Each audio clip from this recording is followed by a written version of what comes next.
ఓం శ్రీ గురుభ్యో నమ. గం గణాధిపతయే నమ. శ్రీ తులసి ఛానల్ నుండి నేను మాట్లాడుతున్నాను. ఈరోజు మనము ఏప్రిల్ 2026 మాస ఫలితాలలో అంతర్భాగంగా ఈ యొక్క ఏ రాశిలో ఏ గ్రహం ఉందో చూసుకున్నట్లయితే గురువు వచ్చేసి వక్రచారం చేసి మిథునంలో ఉన్నారు. కేతువు శుక్రుడు కలిసి ఇక్కడే మనకు ఈ యొక్క సింహరాశిలో సంచరిస్తున్నారు. రాహువు బుధుడు వచ్చేసి కుంభరాశిలో సంచరిస్తున్నారు. రవి కుజ శనులు వచ్చేసి మీనరాశిలో సంచరిస్తున్నారు. శుక్రుడు వచ్చేసి మేషరాశిలో సంచరిస్తున్నారు. నెక్స్ట్ ధనుర్రాశి ధనుర్లగ్నాన్ని తీసుకున్నట్లయితే ధనుర్లగ్నానికి ఇక మూలా నక్షత్రం 4 పాదాలు, అలాగే పూర్వాషాఢ 4, ఉత్తరాషాఢ 1 పాదం కలిపి ధనుర్రాశి ధనుర్లగ్నం కిందికి వర్తిస్తుంది. మీకు మీ రాష్ట్రాధిపతి చతుర్థాధిపతి అయినటువంటి బృహస్పతి సప్తమంలో ఉండి తను తాను చూసుకోగల కెపాసిటీ ఉంది కాబట్టి ఎటువంటి ఇబ్బంది కలగదు. నెక్స్ట్ మీకు వ్యయాధిపతి పంచమాధిపతి అయిన కుజుడు వచ్చేసి చతుర్థంలో ఉన్నాడు.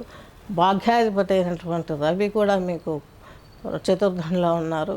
మీకు తృతీయాధిపతి అయినటువంటి శని కూడాను మీకు ఈ యొక్క ధనురాశి వారికి చతుర్థంలో ఉన్నారు. అంటే భాగ్యాధిపతి ఉంటే తల్లి గారికైనా ఇబ్బంది కలగడం, వాళ్ళిద్దరూ స్వర్గస్థులు అయితే మీకే భాగ్యంలో అంటే వస్తువాహన విషయాలలో ఏదైనా పర్చేజ్ చేయలేకపోవడం, ఉన్నది అమ్ముకోవడం, ఇలాంటి విషయాలు జరిగే అవకాశం ఉంది. వృత్తికి సంబంధించి అంటే జాబ్స్ ఏమైనా ఉంటే మీకు కోల్పోయే అవకాశం కూడా లేకపోలేదు. దీనివల్ల మధ్యలో మానసిక సంఘర్షణ మీకు ఏర్పడుతుంది.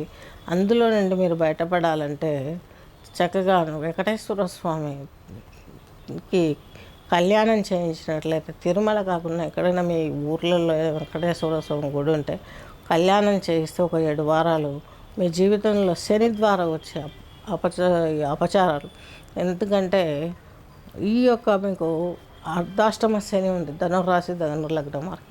అర్ధాష్టమ శని నుండి బయటపడాలంటే ఈ పని చేయక తప్పదు.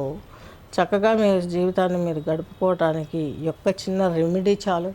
దీంతోపాటు అమ్మవారికి ఓం ధూమ్ దుర్గాయ నమః రాహు దోషం నివారించడానికి ఓం ధూమ్ దుర్గాయ నమః ఈ మంత్రాన్ని మీరు పఠించినట్లయితే చక్కగా మీ జీవితం మీకు ముందుకు సాగుతుంది.